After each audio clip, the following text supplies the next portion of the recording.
Hi guys, मेरा नाम है संचित और आप देख रहे हैं टेक बार। ROG Phone 5 को यार मैं बहुत दिनों से टेस्ट कर रहा हूँ और बहुत ही मल्टीपल टेस्टिंग की थी और मेरे पास स्टूडियो में ना ROG Phone 2 भी पड़ा था।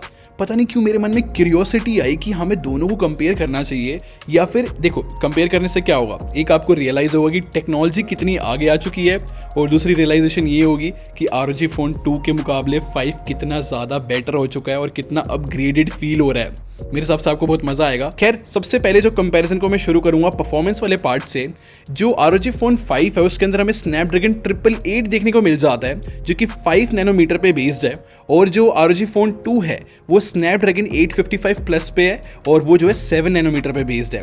अब यहाँ पर एफिशिएंसी एनी हाउ जो है यहाँ पर ROG Phone 5 की बेटर है, लेकिन अगर मैं आप लोग को CPU थ्रॉटलिंग टेस्ट दिखाऊं जो मैंने दोनों फोन में लगातार कर रहा था, जो यहाँ पर ROG Phone 2 है देखो कैसे जो है डिप कर रहा है, यहाँ पर जो येलो वाले एरिया में आ रहा है तो ये थ्रॉटलिंग करता है। लेकिन यार जो ROG Phone 5 है स्नैपड्रैगन 888 के साथ पूरा बीस्ट की तरह काम करता है गाइज, ये थ्रॉटल करता ही नहीं। और पता है सबसे वियर्ड बात क्या थी, दोनों फोन जो है अमेजिंग लेवल पे हीट कर रहे थे क्योंकि बहुत ही हैवी टेस्टिंग होती है ये, और स्टिल जो है ROG Phone 5 ने किसी भी तरीके से हार नहीं मानी और थोड़ा सा भी डिप नहीं होने दिया, क्योंकि गेमर्स को ऐसी वैल्यूज़ पसंद है तो इसलिए मैं इन वैल्यूज़ की बात कर रहा हूँ।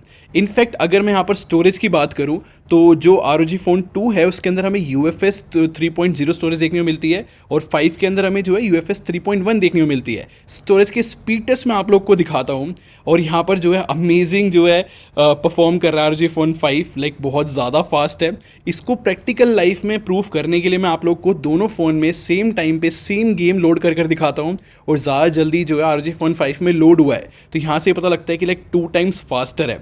और अगर मैं Antutu के स्कोर की बात करूँ या फिर जितने भी बेंचमार्क होते हैं गाइज, मतलब बहुत ज़्यादा शॉकिंग है। ROG Phone 5 जो है 2 टाइम्स बेटर आता है इस स्कोर्स के अंदर, और ये बहुत बहुत ज़्यादा बड़ी बात है। तो ये मेरे को बहुत ही अमेजिंग रिजल्ट्स लगे हैं। खैर, मैंने आप लोग को जो है काफ़ी चीज़ें बताई, क्लियर करी। खैर, यहाँ पर जो है रैम भी बहुत इंपॉर्टेंट होती है गेमिंग फ़ोन के अंदर। तो जो ROG Phone 5 है उसमें LPDDR5 रैम है और ROG Phone 2 के अंदर LPDDR4X है।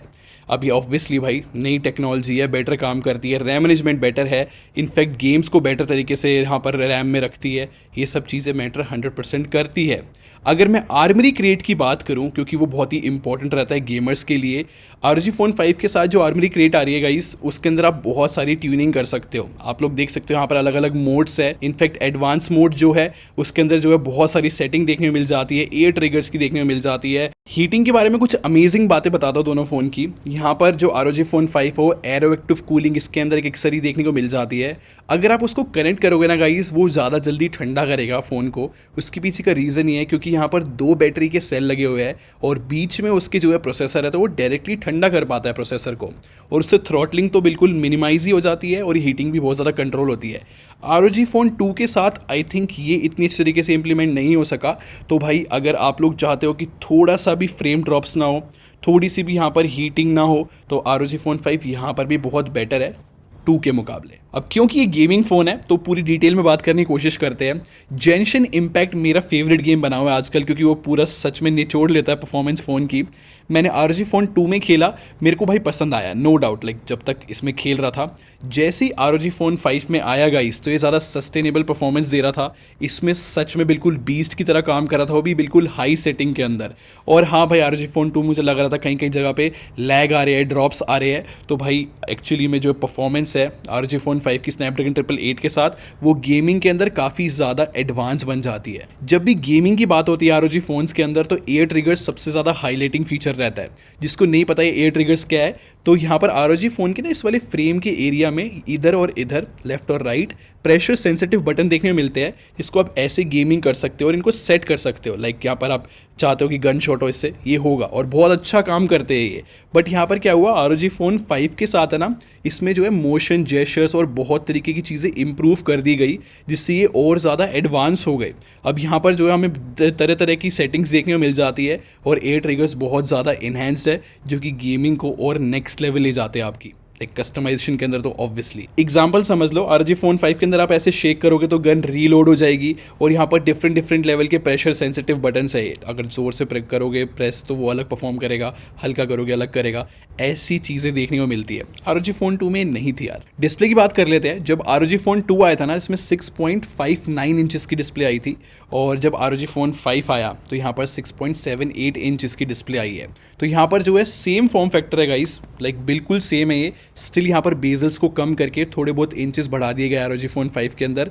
और अगर मैं हाई रिफ्रेश रेट की बात करूँ तो ROG फोन जो है ना बहुत पहले से इंडस्ट्री लीड कर रहे हैं हाई रिफ्रेश रेट के अंदर, क्योंकि गेमिंग के लिए बहुत इंपॉर्टेंट होता है। ROG Phone 2 के अंदर 120 हर्ट्स का रिफ्रेश रेट था और ROG Phone 5 के अंदर 144 हर्ट्स है।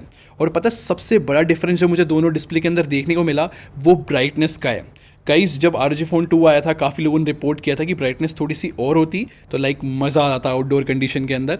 तो यहाँ पर सच में ब्राइटनेस सुना और ROG Phone 5 जो है काफ़ी ज़्यादा अच्छी ब्राइटनेस लेकर आता है। तो सच में बहुत ही बेस्ट अपग्रेड रहेगा। अगर ROG Phone 2 में हो आप तो आप आई थिंक ये बेस्ट टाइम है ROG Phone 5 खरीदो आप। ROG Phone 5 के साथ ना एक AS कोटिंग भी आई है जो कि क्या करता है, फ्रिक्शन को रिड्यूस करता है अगर हाथों में स्वेट हो तो। आपको पता होगा भाई जब गेमिंग करते हैं ना प्रो लेवल की तो यहाँ पर स्वेट वगैरह भी आती है, तो उसमें जो है फ्रिक्शन को कम कर दिया जाएगा, ऑटोमेटिकली रिस्पॉन्सिव होगा। ROG Phone 2 में नहीं है। और हाँ भाई टच सैम्पलिंग रेट बहुत इंपॉर्टेंट होता है प्रो गेमिंग के अंदर। अब यहाँ पर ROG Phone 5 के अंदर 300 हर्ट्स का टच सैम्पलिंग रेट है, बहुत क्रेजी है। और यहाँ पर जो है ROG Phone 2 के अंदर 240 हर्ट्स का टच सैम्पलिंग रेट है। ऐसा नहीं कि इसके अंदर बुरा है, बट हाँ ROG Phone 5 बहुत ज़्यादा सुपीरियर और फ्यूचर प्रूफ बन जाता है। अगर मैं बैटरी के बारे में बात करूँ ना तो दोनों फ़ोन में 6000 mAh की बैटरी देखने को मिलती है, लेकिन यहाँ पर ROG Phone 5 के अंदर हम 65 वॉट तक इसको चार्ज कर सकते हैं।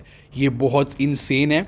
और ROG Phone 2 में सिर्फ 30 वॉट तक चार्ज कर सकते थे। तो गाइस मेरे हिसाब से यहाँ पर भी ह्यूज अपग्रेड देखने को मिलता है। तो ROG Phone 2 है तो आप इसकी तरफ 100% देख सकते हो। अगर मैं दोनों फ़ोन की डिज़ाइन की भी बात करूँ ना गाइस, ROG Phone 2 जो है एक टाइम पे बहुत खूबसूरत दिखता था, लाइक अमेजिंग लुक देता था, किलर फीलिंग थी।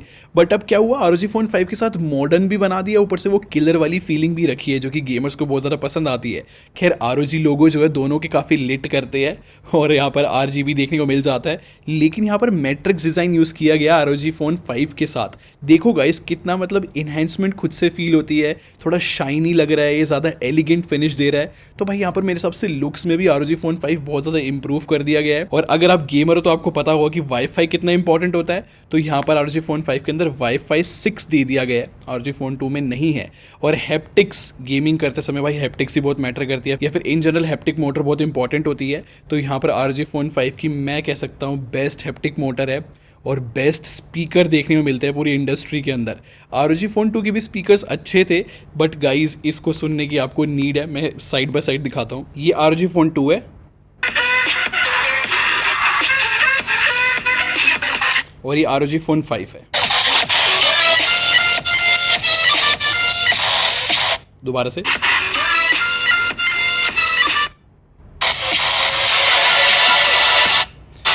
मेरे हिसाब से ROG Phone 5 जो है बहुत ज़्यादा फुल साउंड करता है, ज़्यादा बेस हो गई है इसके अंदर और सच में इंडस्ट्री लीडिंग हो गई यार ये। और ROG Phone 5 में गोरिल्ला ग्लास विक्टस की प्रोटेक्शन है जो कि बिल्कुल लेटेस्ट है और काफ़ी ड्यूरेबल बनाता है इसको, और इसमें जो है थोड़ी सी डाउन है।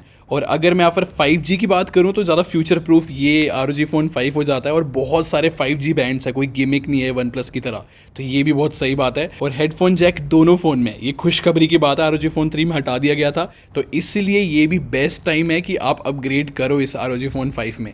आउटपुट ही मुझे जो है ROG Phone 5 का ही बेटर लगा है। और कैमरा डिपार्टमेंट की बात करूँ दोनों फ़ोन के, तो ROG Phone 2 के अंदर 48 मेगापिक्सल का मेन कैमरा था जो कि IMX 586 सेंसर था। और जो हमारा ROG Phone 5 है इसमें 64 मेगापिक्सल का कैमरा है जो कि IMX 686 है, जो कि ऑलरेडी एक अपग्रेडेड ही माना जाएगा, चाहे वो मेगापिक्सल हो या फिर सेंसर हो।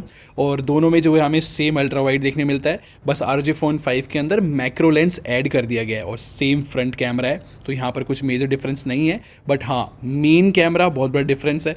फोटोज़ दिखाता हूँ मैं साइड बाय साइड। एक बात तो क्लियर हो जाती है कि जो ISP होती है, इमेज प्रोसेसिंग रहती है कि चिपसेट की लेवल पे, वो भी बहुत ज़्यादा डिफरेंस मैटर करता है, यहाँ से पता लग ही रहा है मुझे।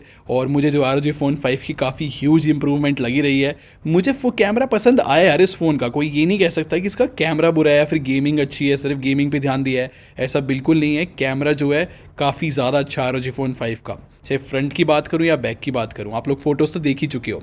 खैर वीडियो की अगर मैं बात करूं आप लोगों से, तो ROG Phone 5 के अंदर हम 8K 30 FPS भी रिकॉर्ड कर सकते हो, 4K 60 कुछ देखने को मिल जाता है, लेकिन ROG Phone 2 के अंदर जो हम सिर्फ 4K तक कर सकते हैं। तो यहाँ पर भी यार ऑब्वियसली वीडियो रिकॉर्डिंग के अंदर भी काफ़ी ज़्यादा ऊंचाइयाँ छू जाता है ROG Phone 5। तो भाई यहाँ पर कैमरा डिपार्टमेंट के अंदर बहुत बड़ा इंप्रूवमेंट देखने को मिल ही जाती है। खैर कंक्लूजन क्या है, आपको ROG Phone 5 खरीदना चाहिए या फिर नहीं, या फिर अपग्रेड करना चाहिए या फिर नहीं? तो मुझे जो है ROG Phone 5 बहुत अमेजिंग लगा है। मेरे हिसाब से ये बेस्ट फ़ोन बन जाता है अगर सिर्फ परफॉर्मेंस और पावर चाहिए हो गेमिंग के लिए। तो इतने सारे फीचर्स है, चाहे वो आर्मरी क्रेट हो या फिर बहुत सारी एक्सेसरीज हो जो कि हीट को निकालता है, काफ़ी चीज़ें यार इस फ़ोन के अंदर, खासकर प्रो गेमर्स के लिए तो 100% रिकमेंडेड फ़ोन है। और अगर आपके पास ROG Phone 2 है तो मेरे हिसाब से आप इसके ऊपर आराम से अपग्रेड कर सकते हो। सब चीज़ें डबल कर दी गई है, ये डबल परफॉर्मेंस दे दी गई है रियल लाइफ यूसेज के अंदर भी। खैर यहाँ पर वीडियो खत्म हो जाती है। आप लोग मुझे बताना आप लोग क्या सोचते हो इन दोनों कंपैरिजन के बारे में, या फिर ROG Phone 5 के बारे में। मैं बहुत इंटरेस्टेड हूँ। खैर गिव अवे तो चल ही रहा, आप लोग पार्टिसिपेट कर ही सकते हो, नीचे ग्लीम की लिंक मिल जाएगी। और सब्सक्राइब करके हमारी टेक बार आर्मी को ज्वाइन कर लो, हम लोग क्वालिटी भी रखते हैं। वीडियो मिलते हैं, थैंक्स फॉर वॉचिंग।